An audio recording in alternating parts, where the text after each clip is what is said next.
Di sini saya udah ada tabel aksara pegon ya. Tapi di sini udah ada beberapa bentuk yang mungkin bisa kita lihat beda dari aksara Arab pada umumnya. Kayak misalnya ini ada K titik di bawah itu dibacanya ga, ada juga yang titiknya di atas, terus ja titik 3 dibaca ca. Nah, kayak gini. Nah, sekarang kita langsung ke cara nulisnya. Jadi buat nulis aksara pegon atau Arab Melayu ini kita harus paham dulu soal konsep suku kata. Yang pertama, suku kata itu ada yang suku kata terbuka sama suku kata tertutup. Suku kata terbuka. Nah, contohnya yang terbuka itu ya misalnya ba, terus ca, terus di, du. Pokoknya yang dia itu si depannya itu konsonan, belakangnya vokal gitu ya. Jadi si akhiran vokalnya itu gak ada akhiran konsonan atau penghambat lainnya. Kalau suku kata tertutup,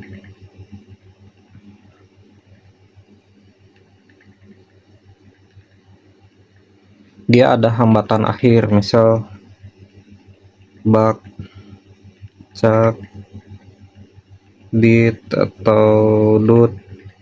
Jadi di akhirnya itu ada penutup konsonan mati gitu ya. Nah, konsep ini bisa dipakai buat nulis Arab Melayu. Contohnya nulis kata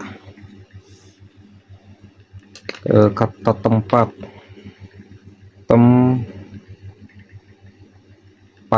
ya. Nah, karena kita di sini ada suku kata tertutup di dua suku kata ya. Yang pertama suku kata tem,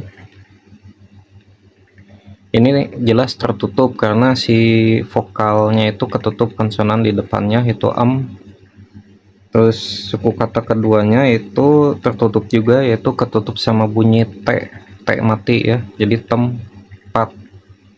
Jadi kita punya satu, dua suku kata. Nah, untuk cara nulisnya maka kita harus ubah dulu si t latin ini jadi ta.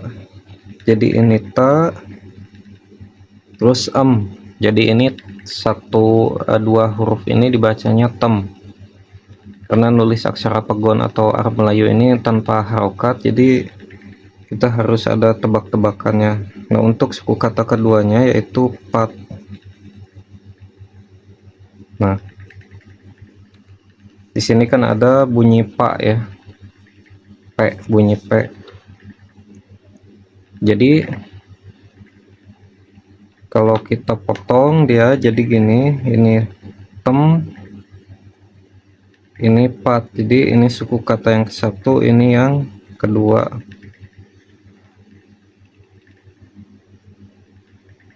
Jadi tempat. Karena dua-duanya sama-sama tertutup, jadi gak perlu ada penanda vokal ya. Nah, untuk penanda vokal utamanya kita pakai 3 bunyi, yaitu alif, waw, sama ya. Untuk alif ini dia mewakili bunyi a ya atau i. Kalau waw itu buat u, o atau w. Sedangkan ya itu y, i atau e. Nah, ini satu lagi e. Jadi alif, a, i, e, waw, u, o, w, sama ya, i, e. Nah, ini namanya vokal wakil ya. Si vokal wakil ini buat mewakili vokal nantinya ya. Nah, ini jadi karena si suku katanya tertutup dua-duanya, jadi kita nggak usah pakai vokal wakil. Jadi dari awal sampai akhir semuanya konsonan, itu ta, mim, pa, sama ta lagi, jadi tempat. Nah, terus gimana kalau suku katanya terbuka, misalnya rasa, ya. Nah, di sini ada dua metode yang bisa kita pakai. Yang pertama, metode dimana si huruf keduanya itu gak perlu ada wakil, ya, gak perlu ada vokal wakil, jadi cukup yang di bunyi depannya aja kita kasih wakil. Jadi ini kan ra. Nah, kenapa ini gak dikasih alif lagi, karena di depannya udah ada alif, ya otomatis ini jadi sa, ngikut yang belakang. Tapi ada metode yang kedua, yaitu kalau dua-duanya suku kata terbuka, maka kita tulis vokal wakilnya dua-duanya kayak gini, ya. Tapi kalau saya pribadi lebih pakai yang metode yang ini, yang vokal wakil ini, ya. Jadi terserah mau yang ini atau yang ini, tapi kalau saya lebih suka yang ini karena lebih kelihatan kayak lebih natural. Nah, ini untuk kasus yang suku kata terbuka dua-duanya. Nah, kita lanjut. Nah, gimana kalau si suku katanya itu tertutup dan terbuka, ya, gabungan, ada tutup bukanya. Misal barat. Nah, di sini kan kita punya suku kata terbuka dan suku kata tertutup, yaitu ba dan rat. Nah, untuk cara nulisnya kita akan gabungin sistem terbuka dan tertutup, itu tulis dulu ba pakai alif, ya, karena awal bunyinya suku kata terbuka ini tertutup ba. Maka yang keduanya yaitu si suku kata rat gak usah pakai vokal wakil atau pakai alif, jadi gak usah pakai alif lagi gitu, ya. Jadi cukup ba rat, jadi si bunyi ra nya itu ngikut ke si bunyi alif sebelumnya ba rat, ya, karena ini suku kata tertutup, ini terbuka. Terus gimana kalau suku kata depannya terbuka, misal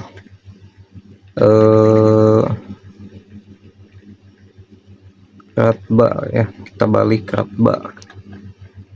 Ini kan suku kata tertutup, ini terbuka, kita balik. Gimana cara nulisnya? Nah, untuk cara nulisnya maka si suku kata tertutup di depan itu gak usah ada vokal.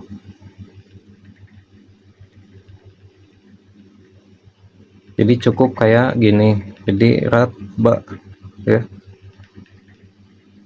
ratba, karena suku kata tertutup, jadi dia gak usah pakai penambahan vokal karena suku kata tertutupnya kan a. Nah, terus lanjut, gimana kalau misalnya bunyinya itu selain alif, misal nulis kata baru. Nah, karena si bunyi u ini kan bunyi spesifik, ya, beda dengan alif yang mana dia dihilangkan juga, dia udah jadi bunyi bawaan.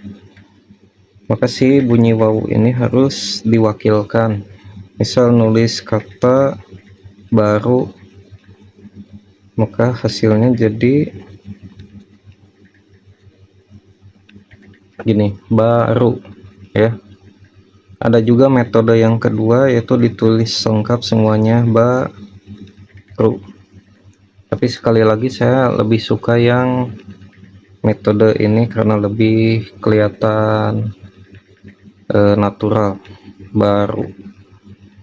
Terus kalau tertutup suku katanya misal baru. Nah, maka kita tulis sama kayak gini, tapi dengan akhiran ek. Ba up. Nah, jadi wow-nya gak ada. Kenapa saya pakai kof? Jadi untuk kof ini dia untuk wakil bunyi uk ya. Untuk bunyi uk itu pakai kof. Misal lagi nulis kata duduk, duduk, kayak gini ya. Ini bisa kayak gini, atau mau pakai metode kayak gini bisa. Maaf, salah.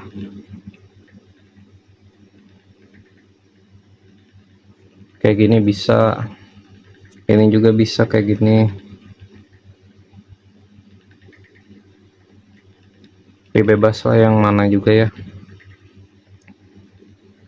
Terus misal lagi nulis kata dodol, karena kan wow itu gak cuman buat bunyi u, dia bisa pakai o juga. Dal, wow, dal, terus lah, jadi dodol. Jadi harus ditulis lengkap ya kalau selain a.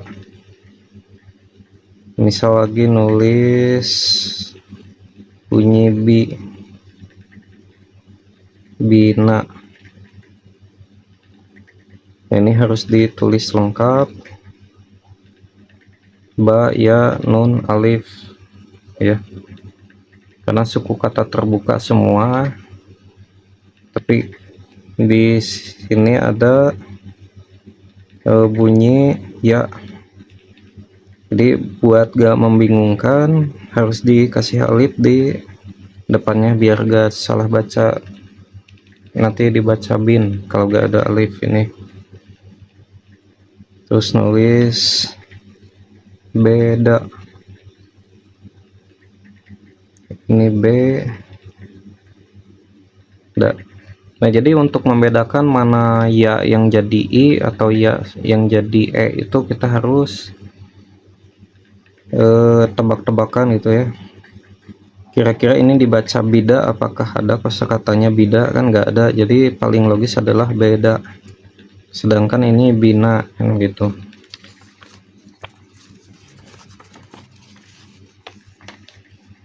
Lanjut, untuk bunyi misalnya nulis kata walau. Nah, si bunyi wa ini gak bisa berdiri sendiri, maka kita tambahin alif. Misal jadi wa, tambahin hamzah, jadi ini wa, ini lau ya. Atau misal wedang, tulis wa, terus ya, terus da, we, terus ang, jadi wedang ya. Atau misal bulan,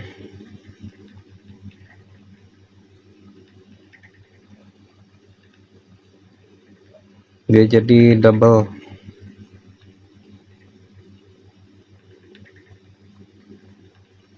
bulan ya, kayak gitu. Atau nulis lagi kayak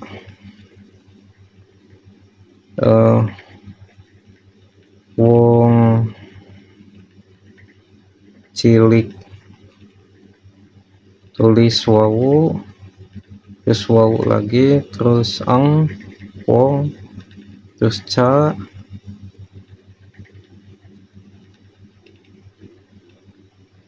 cilik ya, kayak gitu. Sekarang kita coba nulis yang lebih panjang. Misal nulis kata kalimat Apa yang kalian lakukan kepadanya? Nyatanya tidak berdampak. Nah, untuk nulisnya karena dari kanan ke kiri ya, ini apa. Nah, ini sebenarnya bisa pakai alif lagi, tapi karena udah ada alif di belakangnya jadi saya milih gak usah nambahin lagi. Apa yang kalian, nah jadi kalian lakukan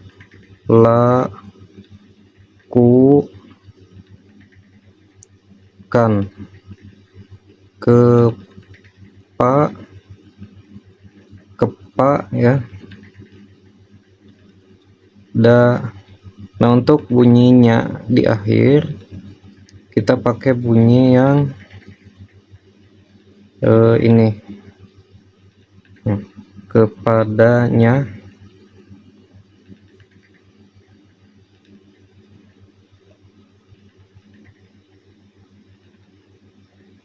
Nyatanya. Nah, si bunyinya ini dia ada dua bentuk ya, ada yang titik 3 di bawah sama titik 3 di atas. Nah, kalau untuk di awal atau tengah kita pakai yang titik 3 di bawah, kalau untuk yang di akhir titik 3 di atas. Nyatanya tidak. Untuk si bunyi tidaknya itu pakai hamzah, tidak berdampak.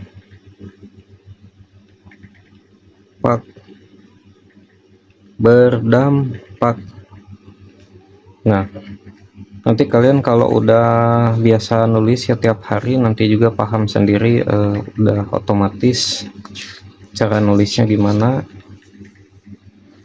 karena dia mirip kayak nulis ngetik SMS singkatan ya. Kayak misalnya gini lagi ya, coba saya nulis lagi, jangan bersedih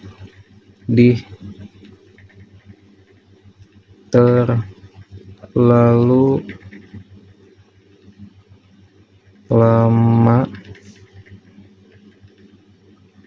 nanti